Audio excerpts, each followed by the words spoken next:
Assalamualaikum. Halo, apa kabar semuanya? Selamat bertemu kembali dalam video pembelajaran yang membahas tentang pemrograman berorientasi objek dengan menggunakan Java NetBeans. Dalam video kali ini kita akan membahas tentang konsep dasar PBO. Masih bersama dengan saya Syafarullah di sini.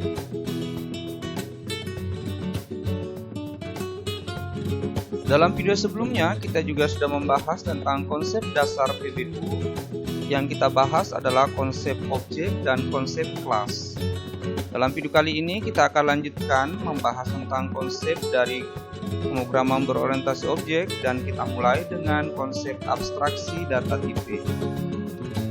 Abstraksi data tipe adalah data tertentu yang didefinisikan oleh programmer atau pemrogram untuk kemudahan pemrograman serta untuk mengakomodasi tipe-tipe data yang tidak secara spesifik diakomodasi oleh bahasa pemrograman yang kita gunakan. Dalam OOP atau PBO kita dapat mendefinisikan tipe data berupa data primitif yang merupakan data turunan dari data dasar. Tipe data itu bisa berusi atribut saja atau behavior saja, bisa juga merupakan kedua-duanya, yaitu atribut dan behavior.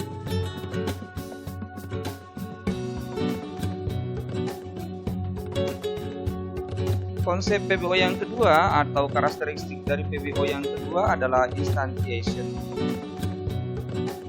Instantiation adalah proses penciptaan objek berdasarkan kelas yang ada, sama dengan pembuatan variabel berdasar pada kelas tertentu.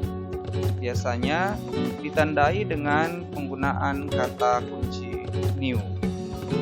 Contohnya misalnya kita ingin membuat satu instantiation dari satu variabel dengan nama var, kelasnya adalah kelas A, kemudian kita tambahkan setelah sama dengan fungsi new.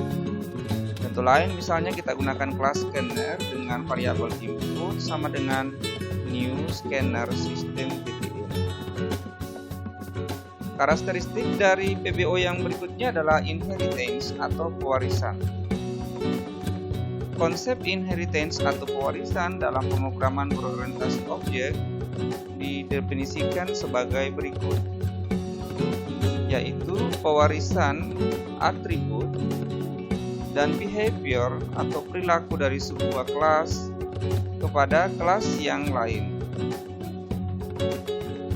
Contohnya misalnya kalau dalam kehidupan real kita, seorang anak memiliki anggota tubuh, misalnya matanya, rambutnya, yang biasanya sama atau mirip bentuk dan warnanya dengan orang tuanya.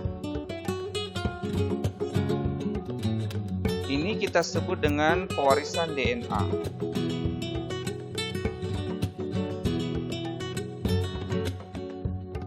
Karakteristik PBO selanjutnya adalah encapsulation atau enkapsulasi. Encapsulation di dalam PBO artinya adalah proses pembungkusan atribut atau behaviors sehingga tidak dapat diganti secara sembarangan dengan cara yang tidak seharusnya. Oh iya, dalam video sebelumnya kita sudah bahas apa itu atribut dan apa itu behavior ya. Jadi kalau masih lupa ingat, boleh diputar kembali dan ditonton kembali video sebelumnya tentang konsep PBO yang pertama. Setiap objek mengakses interface yang menyebutkan bagaimana objek lainnya dapat berinteraksi dengannya. Objek lainnya tidak akan mengetahui dan tergantung kepada implementasinya. Karakteristik PBO berikutnya adalah abstraction atau abstraksi. Dalam PBO atau pemrograman berorientasi objek, berbagai objek yang sejenis itu dapat memiliki behaviors atau perilaku yang sama, namun berbeda dalam implementasinya. Contoh ya, misalnya objeknya adalah anjing, lalu behaviorsnya adalah menggonggong. Namun Tidak semua anjing memiliki suara menggonggong yang sama. Biasanya setiap anjing memiliki suara atau karakteristik gonggongan yang berbeda-beda. Berarti menggonggong itu adalah behaviorsnya dan objeknya itu adalah anjing.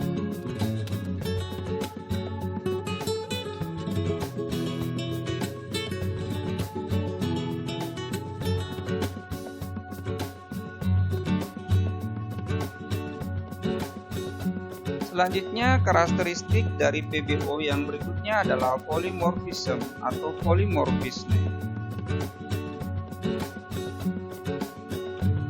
Dalam pemrograman berorientasi objek, polimorfisme itu adalah suatu objek dengan banyak bentuk yang berbeda.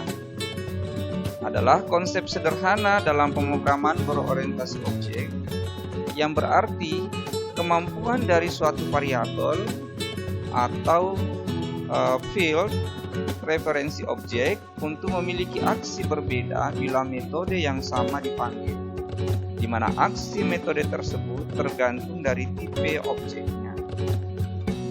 Dalam polimorfisme menciptakan berbagai macam bentuk yang berbeda dari sebuah kelas yang sama. Proses ini dilakukan melalui proses pewarisan atau inheritance.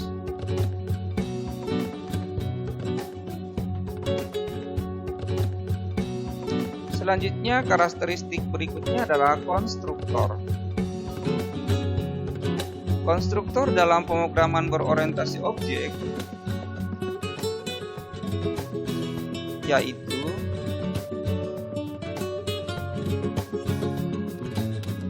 sebuah metode yang otomatis akan dipanggil setiap kali melakukan instansiasi terhadap suatu kelas dan digunakan untuk melakukan inisiasi nilai dari data yang terdapat di dalam kelas yang bersangkutan.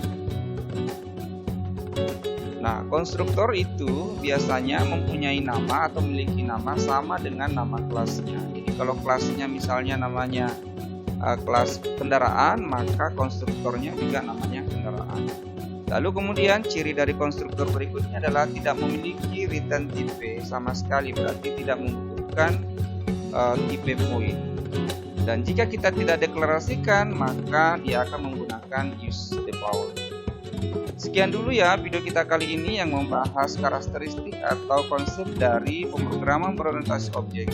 Jika video ini bermanfaat, maka boleh di-share ke teman kalian, biar teman kalian juga bisa belajar tentang pemrograman berorientasi objek. Seperti biasa, jangan lupa tersenyum. Terima kasih dan Assalamualaikum warahmatullahi wabarakatuh.